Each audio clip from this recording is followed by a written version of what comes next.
next matter to come before the court is State of Ohio versus Jamie Boggs. Each side will have 15 minutes to present your arguments. Mr. Onchek, if you wish to reserve time for rebuttal, you may reserve up to 5 minutes. Let me know before you begin your argument.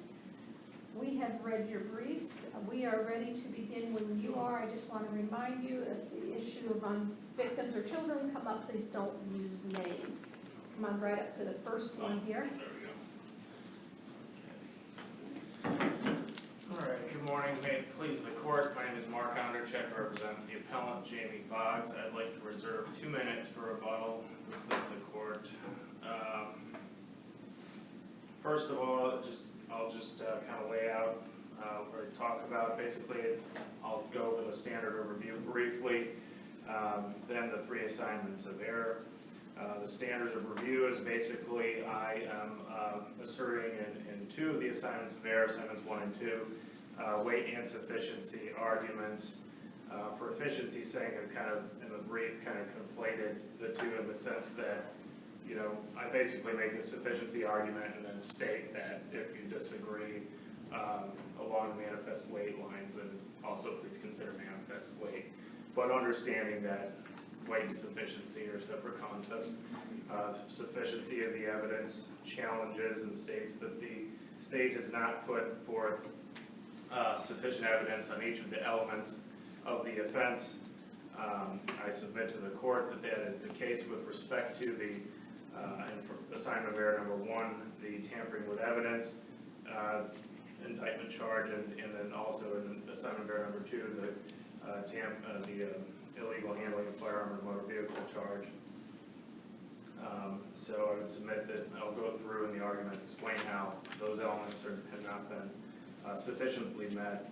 And then I also ask that even if the court found that there was evidence submitted on the elements, that it should kind of sit as a 13th juror in a manifest weight challenge and consider that the credibility of what has been put forth on each of those elements should not weigh in favor of a finding of beyond reasonable doubt on each of those. So that's the argument seeking to make here. As for the first assignment of error, the trial court erred by finding there was sufficient evidence to charge a jury on tampering with evidence with a gun specification and overruling the trial counsel's Rule 29 motion. And also, even if the state put forth some evidence on each of those elements, that the jury lost its way in finding that they were proved beyond a reasonable doubt. Tampering with evidence is under 2921.12a. No person, knowing that an official proceeding or investigation is in progress or is about to be or likely to be in progress, shall alter, destroy, conceal, remove any record, document, or thing with purpose to impair its value or availability as evidence in such a proceeding or investigation. So there's a lot there. There's 3 elements essentially. For a conviction on this charge, the state must prove beyond a reasonable doubt that the defendant had knowledge of an official proceeding or investigation being in progress or likely to be instituted. They have to act to alter, destroy, or conceal or remove potential evidence, and that they had the purpose. So in doing that, they had the purpose, the mental state purpose, to impair the potential evidence availability or value in such a proceeding or investigation. Here, in this case, Mr. Boggs was accused.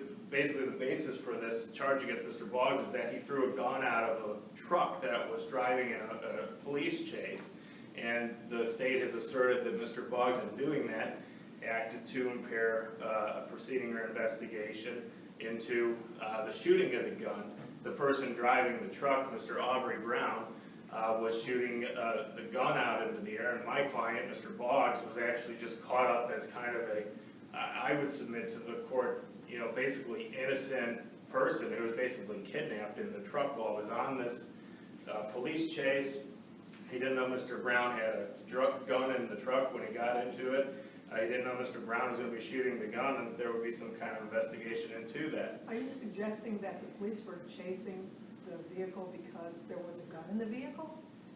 I'm suggesting that the police were chasing that there had been, I think the record reflects that there had been a call about a gun being shot earlier in the night, and the officer was just generally aware of that, and then when he found Mr. Brown driving without the headlights on in the truck, that's when the chase took place.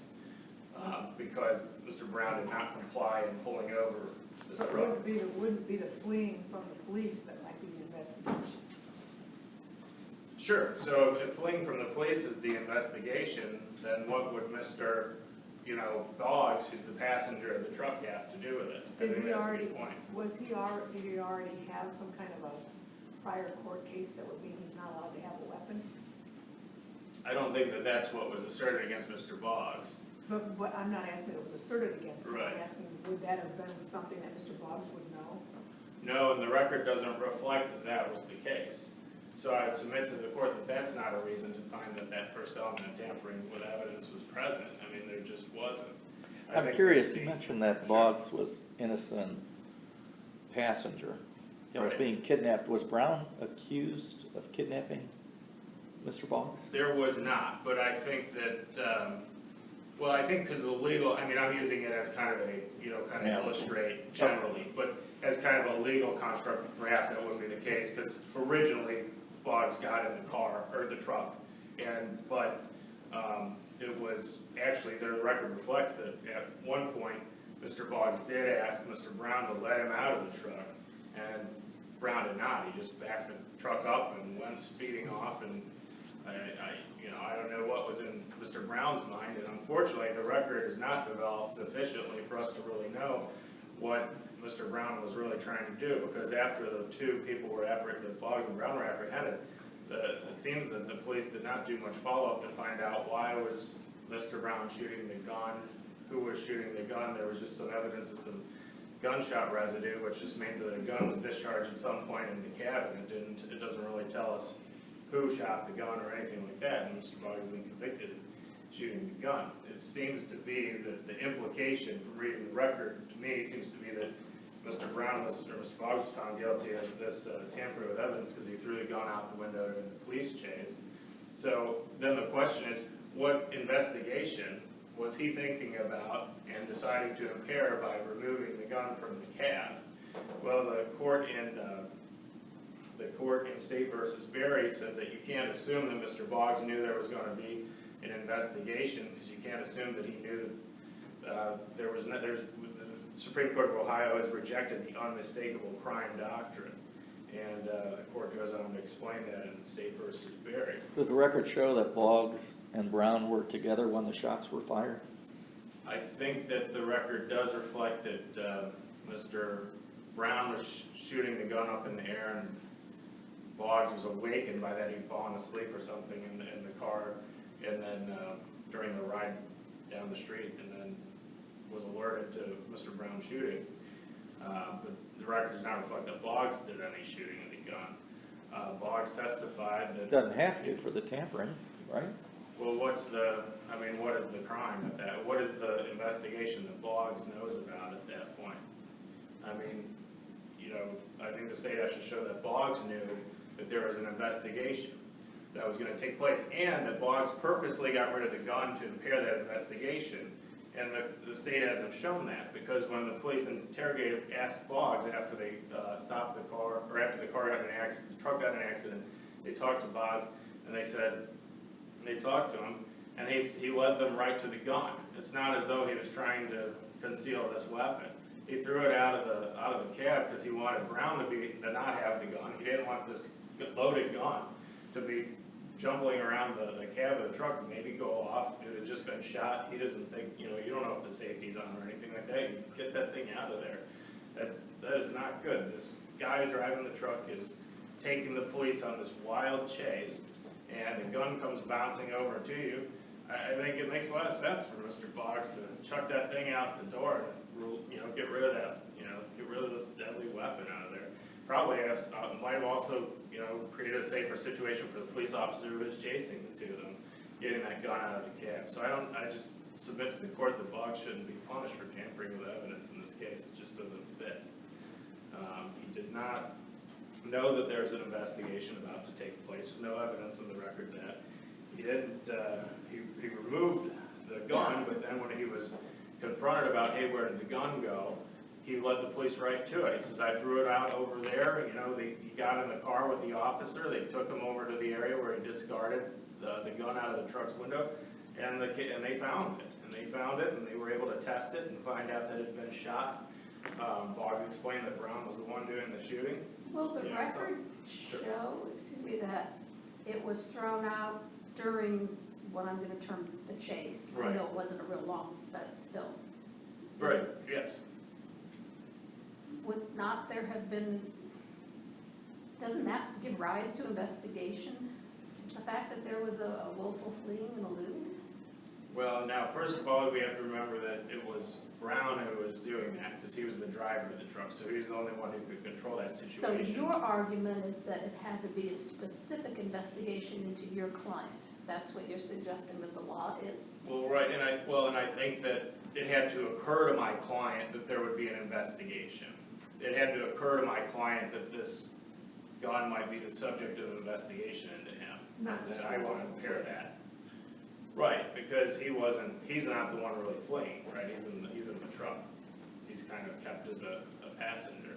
I think maybe if there was more inquiry into why, we'd have a better idea, but I don't think that the record reflects that it ever occurred to Boggs that he was getting rid of the gun because he wanted to impair an investigation. And the record is clear that Boggs was throwing the gun out the window because he didn't want to be around that gun. Well, And I think that's the fundamental difference. you keep saying the record is clear. The record is clear in terms of that's what your client's testimony was, because he Sure. testified, correct? Sure. Was everybody obligated to believe that testimony? Well, I think that Clearly they didn't. Sure, well, I think there's no other testimony on that issue, though. I mean, what other, I think, and this is where we get to the sufficiency. How did the state put forth evidence, sufficient evidence to show that Boggs, was thinking, oh, I better get rid of this gun because there might be an investigation into me. Okay, I'll remove the gun because I don't want the police to know, what I was doing. His testimony was, the police didn't elicit that in any interrogation. The police didn't get that information from Boggs or even from Brown. There was no evidence in the record about why Boggs threw the gun out the window, except what Boggs testified to. And I submit to the court that is determinative in this case. Did he testify that Brown had threatened to shoot him, or had threatened him in any way? He did testify that Brown, that he was afraid for his life with Brown shooting the gun out the window, and knowing Brown's reputation for when he was around a gun, that he was a bully, that he was somebody who would use the gun to leverage people to do what he wanted. And so that is why, in the third assignment of error, I'm arguing that there should have been an instruction on duress as well. So not only are the elements of the tampering with evidence charge not met, but the court should have put forth a affirmative defense of duress. Are you suggesting he didn't know that this guy was a bully and had a weapon before he got into the truck that night? Well, I think that I'm suggesting to the court that he didn't know that that Mr. Brown had the gun and would use it to bully him at the time. I think they'd been hanging out at the house playing video games or something earlier and were getting along. But I think, if he could be convicted, if the conviction was hanging out with this Aubrey Brown character, then I think the court could find him guilty. But that's not what he's convicted of. And so I submit that he's convicted of tampering with evidence. He's convicted of illegal and improper handling of a firearm on a vehicle. Counsel, excuse me, and I didn't mean to proper- interrupt you mid-sentence, but you're into your rebuttal time. Oh, Do okay. you want to stop it? You can continue, but it's up to you. I'll just finish the point about the improper handling of the vehicle. Firearm in a motor vehicle, again, Mr. Boggs did not know at the time he got into the truck that there was a gun in there. The gun belonged to Brown. There was testimony on that. There was no testimony or evidence to show that this gun belonged to Boggs and that he had any control over where the gun was, except for the point at which he threw the gun out the window, which I think was probably the greater good if we think about the officer being involved in the chase, a deadly weapon, this crazy guy driving this truck, having access to the gun, and Mr. Boggs, got rid of it, threw it out of the truck. So I submit that the illegal handling of a firearm in a motor vehicle should be reversed as well. Thank you. Okay.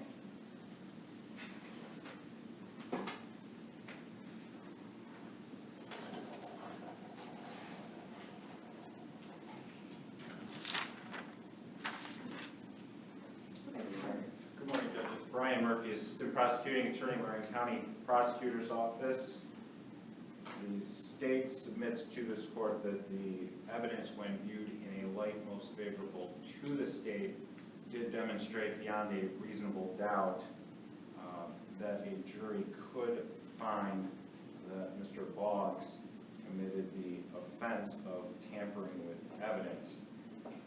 The knowledge that an official proceeding is in progress or likely to be instituted does need to be an ongoing investigation under the Supreme Court of Ohio's precedent in Straley.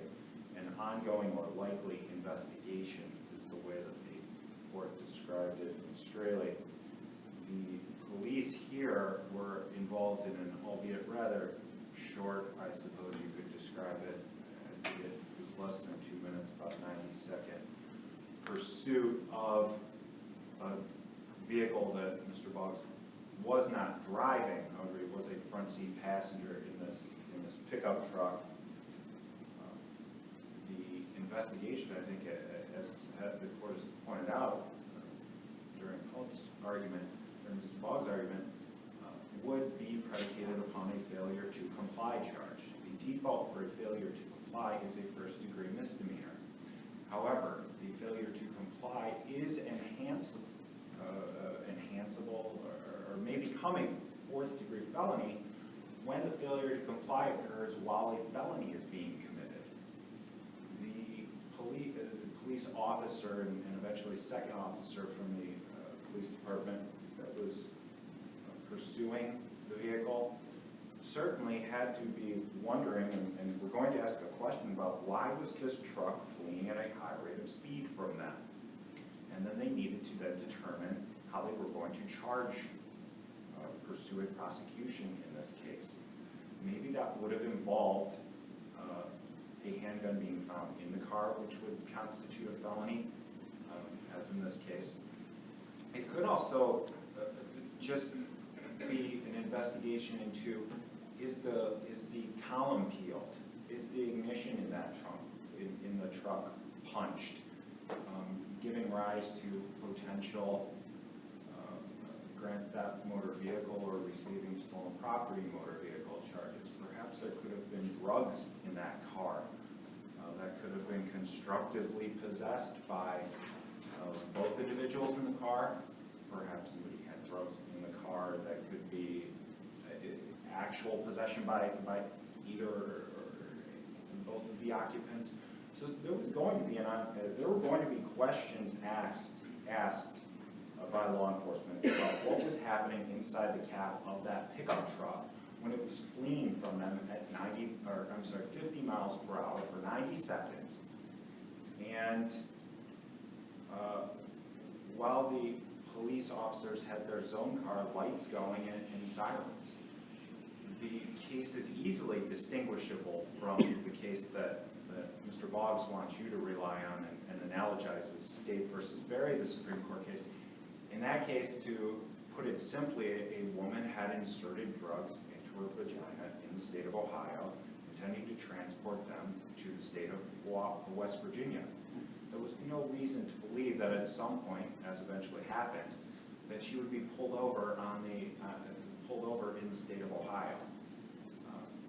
So what we're doing is we're looking at, as the Supreme Court has instructed, we need to look at when the alleged tampering act occurred. And when the alleged tampering act occurred, we had a zone car with its lights going, sirens blaring, and pursuing a vehicle at 50 miles per hour in which there was a gun. Simple as that. Look at those facts, and why would you throw, and then you look to why a gun would be thrown out of a vehicle. Again, the Straley case is also distinguishable. In Straley, the investigation into this woman who had been pulled over had ended. The officers were on the phone, or they were in communication with their supervisor, superior. They weren't going to charge the woman. They weren't going to arrest her. They were seeking permission to give her a ride home. And while doing so, she walked away from them, went over by a wall, claiming she had to pee, and ended up urinating on a controlled substance, on drugs. She was charged with the drug offenses. She was also charged with tampering with evidence. And the Supreme Court ruled that the tampering with evidence charge couldn't stand because there was no ongoing investigation. But that's different in this case, when the police are pursuing this car. As the Supreme Court noted in State versus Martin, it's a 2017 Ohio 2556, it distinguished Berry and actually found that tampering with evidence, affirmed the tampering with evidence conviction of this double homicide in which the defendant had shot and killed 2 people, and then when burn was closed. And we're not imputing knowledge in this case, just like the court said that it wasn't imputing knowledge to Mr. Martin in that case. In that case, the court said, look, homicides are likely to be investigated. They're almost certainly going to be discovered, and it's not imputing knowledge to the person who acts and tampers with evidence to say that an investigation is likely to occur. Similarly here, there's nothing being imputed to Mr. Boggs as far as his knowledge of a likely investigation. The guy is in a truck that's fleeing from police. You got lights, sirens, 50 miles per hour. You have to believe a reasonable person in those circumstances has to believe that the police are going to wonder what was going on, what's happening in that truck. The admission as far as shots being fired, as I recall from the record, it was several hours earlier. This chase occurred after midnight. I believe it was at the start of the shift in which officers were notified that there had been a report of shots fired. I think the shift started at like 10 p.m. So it was admittedly a couple hours earlier. I believe officers were notified that there were reports of shots having been fired in a general area. It's Mr. Boggs who's telling the court in his testimony, in this what could be viewed as self-serving testimony, that there were shots fired. All this evidence mainly is from Mr. Boggs testifying about shots being fired and him being scared and fearful and concerned and all this information about who the driver was, this bully with a gun. And really that information that Mr. Boggs provided really cuts both ways in that you could believe, as I think Judge Callahan pointed out, you can believe, you don't have to believe the way Mr. Boggs described slanted his testimony. You don't have to believe that he was scared because this was a guy with a gun, but you could, a bully with a gun who likes to shoot people and that's how he gets people to do things. In fact, you could believe that he knew that there was a gun in that car from the very moment that he got into the vehicle because he knew that this is a guy with a gun all the time, who carries a gun all the time.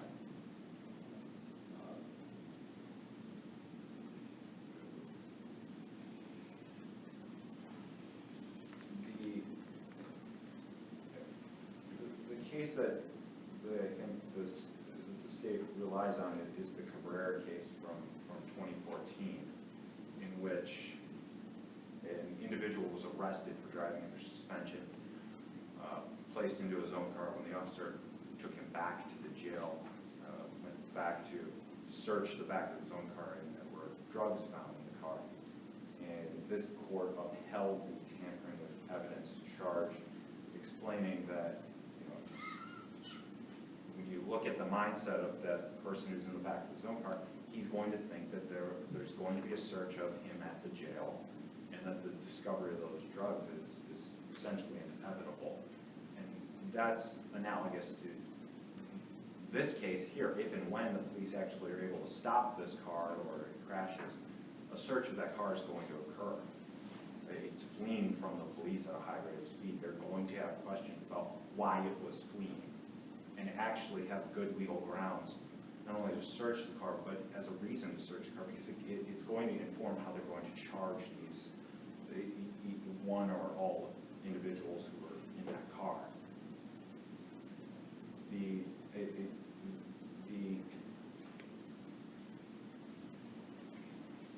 The way that it's being described is if there's a better record, if the police had done more to try and look into the mind of these individuals who were in the truck.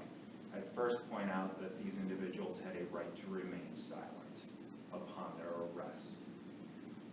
Secondly, Mr. Boggs testified. He could have said anything he wanted to at the time to explain why he did and what he did, and I think he did. He told his version of the events. The jury didn't buy it. The final point I'd make regarding that is that Mr. Boggs had the subpoena power and had the power to bring the driver of this car into the courtroom if he wanted to. The state chose not to. Now, whether the driver of the car would have been, able to testify because he did have a case of his own, I don't know what the timeline of that was, but Mr. Boggs did have that subpoena power also. I just note that, as the court to remember that any of these facts that have been put before the court regarding Mr. Brown are his self-serving statements. I believe that the record does show that there was no indication that the driver sought to or would have inflicted or subjected to Mr. Boggs to any threat of serious physical harm. None in this record. And that's why the trial court denied the request for a duress instruction. Didn't he testify that he threw the gun because he was afraid he was going to be harmed by Mr. Brown? Yeah, that's what Mr. Boggs testified, but no one believed it. From the jury's verdict. It's a different question, though. Did the jury believe it as opposed to did he present sufficient evidence to get a jury instruction on duress? Mr. Boggs testified that he was scared, that he was concerned for his safety. He did not testify let's distinguish that though. He did not testify that the driver threatened him in any way, overtly. He never testified to that. And in fact, I believe in the record he expressly disclaimed that. I believe that he testified that the driver did not threaten him in any way. Didn't he also say that the gun was sliding around on the seat? Correct. So nobody had it in their hand at all? Correct. At the time, yeah. It's not like he took the There was no gun struggle over the... from the driver. Correct, Judge. Okay. Mr. Boggs expressly testified that that gun slid over to him. That is accurate. So I think the proper framing of this case really comes down to that Mr. Boggs got into a vehicle with a guy who he knew had a gun, or was very likely to have a gun because Mr. Boggs testified that he's known the driver for some time. They were acquainted, though they didn't hang out very much, is what Mr. Boggs testified. And you knew that whatever way you want to. But his story also, Mr. Boggs' story just also didn't add up to this guy coming up to his house after he's asleep, after midnight, after they'd hung out for an hour, to say, hey, you want to go with me to the store to get some cigarettes. And then some 2 hours later, I think it was, it was after midnight, didn't really know when the driver came to Mr. Boggs' house, but the chase itself occurred, I think it was right around 2 a.m., just before, or it was 2 a.m. So you've got like a 90-minute window there, roughly, 90-minute to 2-hour window, where Mr. Boggs is saying, yeah, he came and picked me up to go get cigarettes at a gas station a couple miles away. What was going on during all that other time in there? that's why to answer your question, Judge, just because Mr. Boggs is why I was fearful, I was concerned for my safety, it didn't make a whole lot of sense. I mean, this is a guy that said I was half asleep when the car crashed. If you want to do a closing sentence, that's fine. Judge, it just asked that you affirm the convictions in this case and affirm the judgment not to give that jury instruction. Thank you.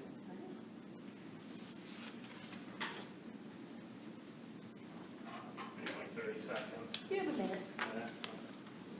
Well, I just remind the court, I mean, whether anyone believes Boggs' testimony or not with respect to the first two assignments of her anyway, you know, it's the state's burden to prove his guilt beyond a reasonable doubt. And I submit to the court that sufficient evidence was not there to show that Boggs knew on the tampering with evidence, was thinking when he threw the gun out the window, oh, I'm gonna get rid of this gun because there might be an investigation into the gun and what's going on in the cab of the truck. If that notion is contrary to the fact that after the Boggs was apprehended by the police, he took and showed the police where the gun was. I mean, the only the evidence on the record about Boggs' conduct from which you can infer what he was thinking was that he was not trying to hide evidence, because he freely gave up where he discarded the gun and helped the officers to get it. So I'd submit that is contrary to the very idea of tampering with evidence, and the tampering with evidence should be reversed. That conviction should be reversed. The improper handling of a firearm in a vehicle should also be reversed, because again, there's a knowing mental state there, and there is not evidence in the record to show that Boggs knew when he got into this vehicle that there was a gun in it and that it wasn't in the proper place. The testimony is, the only thing on the record on this with respect to transporting the firearm in the vehicle is, at some point Boggs realized that Brown had, he's in Brown's truck, Brown pulls out this gun, shoots it out the window, then at some point goes under this police chase, the gun slides out, Boggs throws it out the window to get it out of there. He's afraid of what's going on. Obviously, he doesn't expect somebody to be shooting a gun, even if he knew the guy had a propensity to have a gun around. That doesn't mean that he knows that Brown is going to have the gun in the cabin of the truck, and that it'll be illegally transported. All right, counsel, I hate to interrupt, So, but you're well over all set. now. All Thank right, you, Your Honor. thank you both Appreciate it. for your arguments. We will take the matter under advisement, issue a written decision in due course. It will be mailed to both sides as well as posted on our website and at the Supreme Court. Thank you. Thank you.